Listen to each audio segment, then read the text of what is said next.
Mandei 500 currículos, me chamaram em um escritório de tributário, tá bom?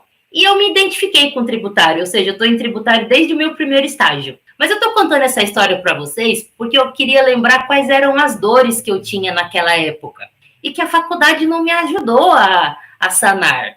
Eu vou falar as que eu tinha aqui, mas se vocês puderem me falar o que vocês tinham de dores nesse começo, quem está nesse começo. Eu tinha muita preocupação em ser efetivada, demais.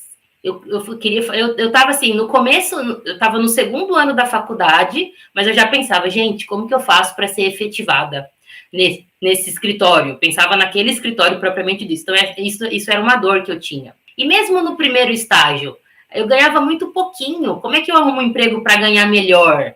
Outra dor que eu tinha como é que eu arrumo um trabalho em um escritório mais famosinho? Esses escritórios maiores. Outra dor que eu tinha, lá nos escritórios e nas empresas, eles pediam experiência. E eu não tinha muita experiência ainda, eu estava tendo experiência no escritório. E aí eu lembro também que quando eu estava nesse escritório, mas eu pegava as petições, às vezes tinha petições de 30 páginas. Eu li aquilo, parecia grego. Eu falava, caraca, eu acho que eu nunca vou conseguir fazer isso. E os próprios tributos mesmo. Eu não sabia como que calculava, eu não sabia qual que era a base de cálculo, qual que era a lógica desses tributos. Então, para mim, era muito complicado isso. E outra coisa, eu era insegura para falar com as pessoas. Então, era tudo novo, eu não sabia como me vestir, eu não sabia como conversar, eu não sabia o que falar. E também, uma coisa que eu tinha de muita dor eu não sabia como me destacar no escritório. Já que eu não tinha muito conhecimento técnico, então como é que eu me destacava? Mas é isso, gente. Essas eram as minhas dores naquela época de escritório. E aí eu lembro que eu me esforçava muito na faculdade para aprender o técnico ali, mas isso não me ajudava a sanar essas dores. Como que eu vou me destacar? Como que eu vou arrumar um trabalho melhor? Como que eu vou me desenvolver tecnicamente? O que eu preciso fazer? Como que eu preciso me comportar e tal? E isso a faculdade não me ajudava. A faculdade, na verdade, na minha cabeça, ela ensina muito a passar na OAB. Te ensina o teórico, te ensina os princípios ali do direito tributário. Eu tive aula com o Roque Carrasa, isso eu aprendi muito bem. Os princípios do direito tributário, o princípio da anterioridade, da legalidade estrita, do não confisco, mas não me ensinou as coisas que eu preciso para ser tributarista no dia a dia, porque tem uma diferença muito grande entre a teoria e a prática. Eu vou contar para vocês ficar mais claro na cabeça de vocês, uma coisa que aconteceu comigo. E eu ainda era júnior, não é que eu era já sênior.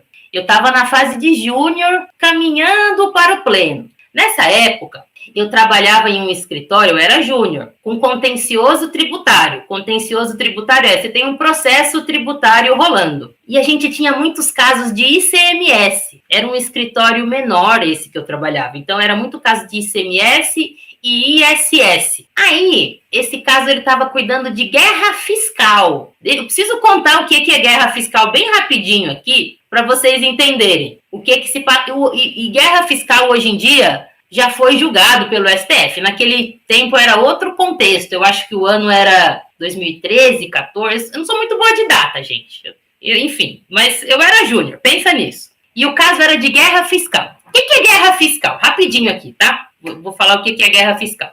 O ICMS, ele é um imposto estadual. Então, quem define as alíquotas do ICMS, quais benefícios fiscais que vai ter, é cada estado. Cada estado define a alíquota do ICMS, ele é estadual. Então, tem 27 legislações de ICMS diferentes no Brasil, porque ele é estadual. Pensa assim, ó o termo que eu falei, guerra fiscal. Por que existe guerra fiscal? Cada estado, ele tem interesse em chamar empresas para se localizar, para se instalarem lá. Porque pensa assim, quanto mais empresa existe em um estado, mais a economia gira, mais gera emprego. Então, para o estado é bom. Quanto mais eles forem um chamariz para as empresas no estado, é bom para o estado.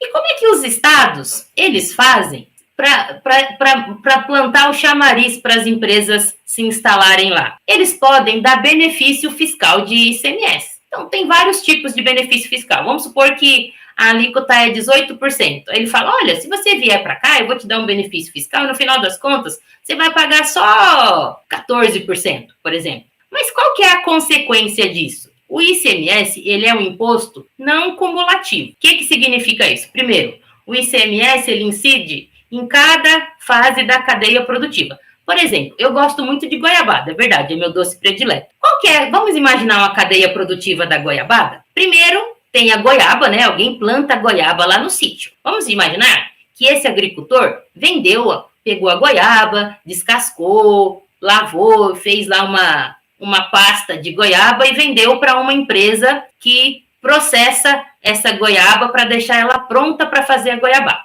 Aí esta empresa que processa a pasta da goiaba vende para outra empresa que faz a goiabada propriamente dita, certo? Olha aí, ó, já foram 3 elos na cadeia. O primeiro elo saiu do agricultor, o segundo elo naquela empresa lá que fez a pasta base de goiaba e o terceiro elo que é a empresa que vai fabricar a goiabada propriamente dita. Cada vez que esses insumos são vendidos, incide ICMS, tá certo? Tem ICMS cada vez que essa mercadoria circula. Aí, a lógica é a seguinte, toda vez, vamos imaginar, vamos pegar essa pessoa do meio aqui, ó, a que está fabricando a pasta da goiaba. Ela vai vender essa pasta de goiaba por R$100, vamos imaginar. Se ela vai vender por R$100, vamos imaginar que a alíquota do ICMS é 18, então ela vai ter R$18 de ICMS ali, incidente, quando ela vende essa pasta da goiaba. Muito bem.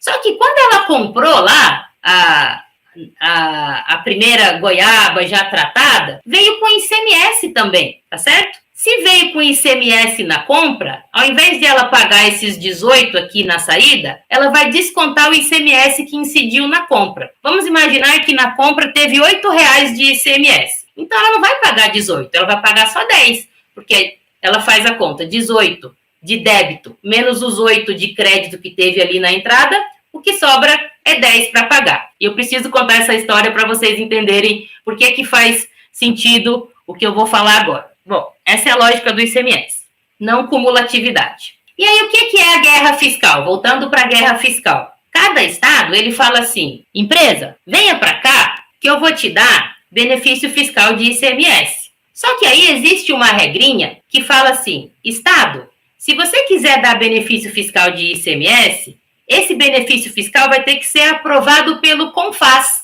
que é um órgão representativo de todos os estados, ou seja, cada estado está lá dentro do CONFAS, e este órgão vai analisar se esse benefício fiscal pode ser concedido ou não. E o que os estados fazem? O que eles faziam? Ainda fazem, né? Mas naquela época era muito forte. Eles concedem benefício fiscal mesmo sem aprovação do CONFAS. Muito bem.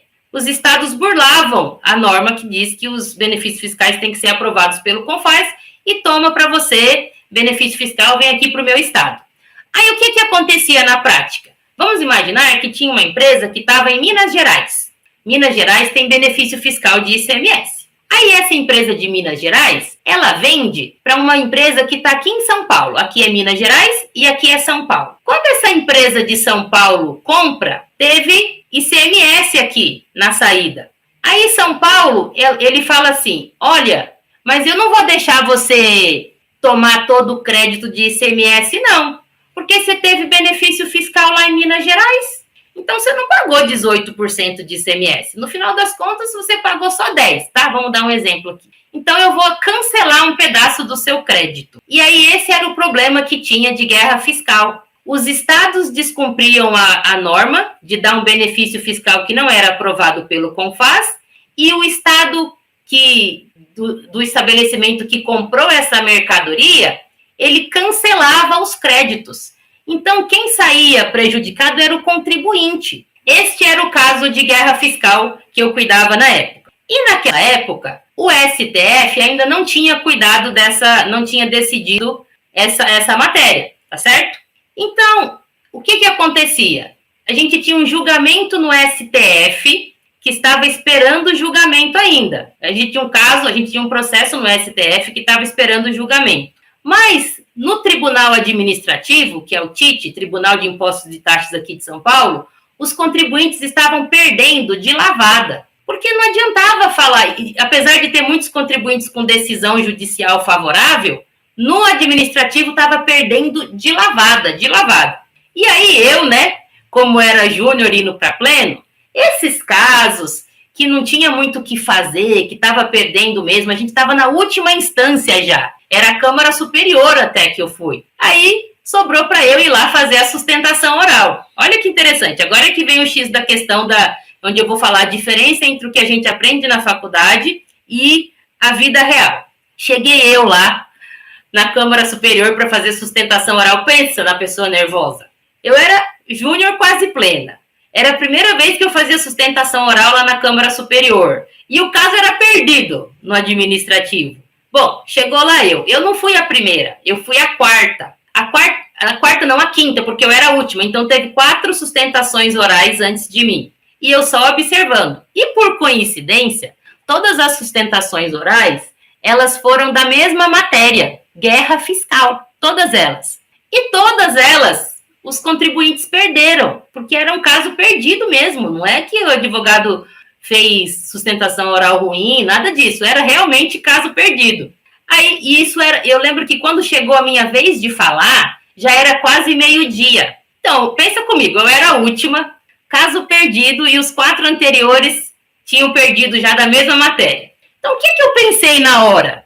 Eu falei, gente, se eu for focar na teoria, por que a guerra fiscal é errada, por que isso não pode acontecer, por que tem que esperar lá o STF julgar, não ia funcionar, concorda? Porque já tinha sido feita 4, já tinham sido feitas 4 antes de mim. Não ia funcionar se eu ficasse focada só na parte técnica. O que eu fiz, então? Eu comecei a minha sustentação oral, cumprimentei lá os julgadores, tem uns protocolozinhos, né?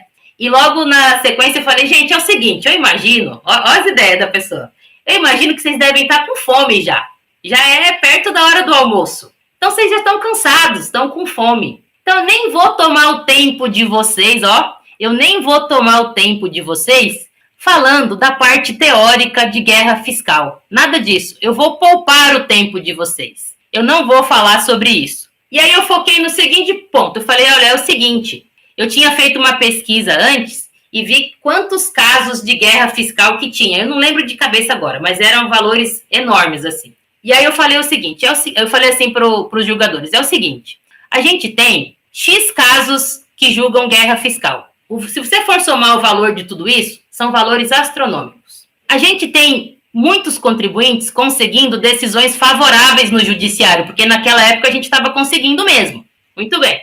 Terceiro ponto que eu foquei. Inclusive, o STF ainda vai julgar esta matéria, que está em repercussão geral. Ou seja, repercussão geral vai valer para todo mundo. E aí eu falei o seguinte, não seria mais inteligente se todos os casos desse tema fossem suspensos até vir uma definição do STF? Porque é o seguinte, aí eu falei para eles, tinha mudado o CPC, né, o Código de Processo Civil, e aí a Fazenda podia ser condenada em honorários também. Eu falei, porque é o seguinte, no novo CPC, quando a Fazenda perde no judiciário, tem condenação em honorários.